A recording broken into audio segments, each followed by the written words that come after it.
Ibu, bapak, saudara-saudari, adik-adik para sahabat Yesus di Paroki Santo Yosef Medari dan di Stasi Santo Thomas Sayegan, dan juga para sahabat Yesus dimanapun Anda berada. Berkah dalam, salam sehat, semangat selalu, dan senantiasa bahagia. Kembali marilah kita belajar ilmu sejati pada hari Senin, tanggal 20 September tahun 2021. Bersama dengan gereja kita memperingati peringatan wajib Santo Andreas Kim Taegon Imam dan Santo Paulus Chong Hasang. Marilah kita mengawali belajar ilmu sejati kita dengan berdoa. Dalam nama Bapa, Putra, dan Roh Kudus. Amin. Allah Bapa kami di surga, hari ini kami memperingati para martir Korea. Semoga pengorbanan hidup mereka tidak sia-sia dan menjadi semangat bagi kami untuk rela menjadi saksi kebenaran hidup, yaitu Putramu sendiri. Sebab Dialah yang hidup dan berkuasa, yang bersama Dikau dalam persatuan Roh Kudus, Allah sepanjang segala masa. Amin. Para sahabat Yesus terkasih, kita akan belajar ilmu sejati dari Injil Yesus Kristus menurut Santo Lukas bab 8 ayat 16 sampai dengan 18.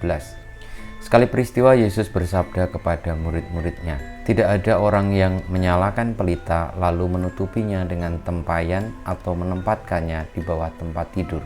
Tetapi ia menempatkannya di atas kaki dian, supaya semua orang yang masuk ke dalam rumah melihat cahayanya. Sebab tiada sesuatu yang tersembunyi yang tidak akan dinyatakan, dan tiada suatu rahasia yang tidak akan diketahui dan diumumkan. Karena itu perhatikanlah cara kalian mendengar. Karena barang siapa sudah punya akan diberi, tetapi barang siapa tidak punya, apapun yang dianggap ada padanya akan diambil." Demikianlah sabda Tuhan. Terpujilah Kristus. Para sahabat Yesus yang terkasih, Tuhan telah memberikan kepada kita kemerdekaan jiwa. Jadi setiap orang memiliki kehendak bebas. Bahkan Tuhan sendiri tidak pernah melanggar kemerdekaan kehendak manusia itu. Sehingga manusia bisa memilih mana yang baik dan benar ataupun memilih yang jahat jauh dari Tuhan. Oleh karena itu Tuhan Yesus bersabda bahwa yang punya akan diberi, sementara yang tidak punya, apapun yang dianggap ada padanya akan diambil. Artinya bahwa kita di dalam hidup ini berhak untuk menentukan pilihan kita, mau memilih Tuhan atau memilih diri sendiri dan menjauh darinya. Sebagaimana yang Tuhan Yesus berikan pengajaran, yakni dengan perumpamaan tentang pelita yang ditempatkan di atas kaki dian. Artinya bahwa kebaikan itu tidak untuk disembunyikan, namun agar menjadi berkat bagi banyak orang, maka hendaknya diwartakan, disampaikan, diwujudkan, dan diperjuangkan. Dan itu memerlukan pilihan manusia untuk menjawab panggilan Tuhan di dalam mewartakan kebenaran.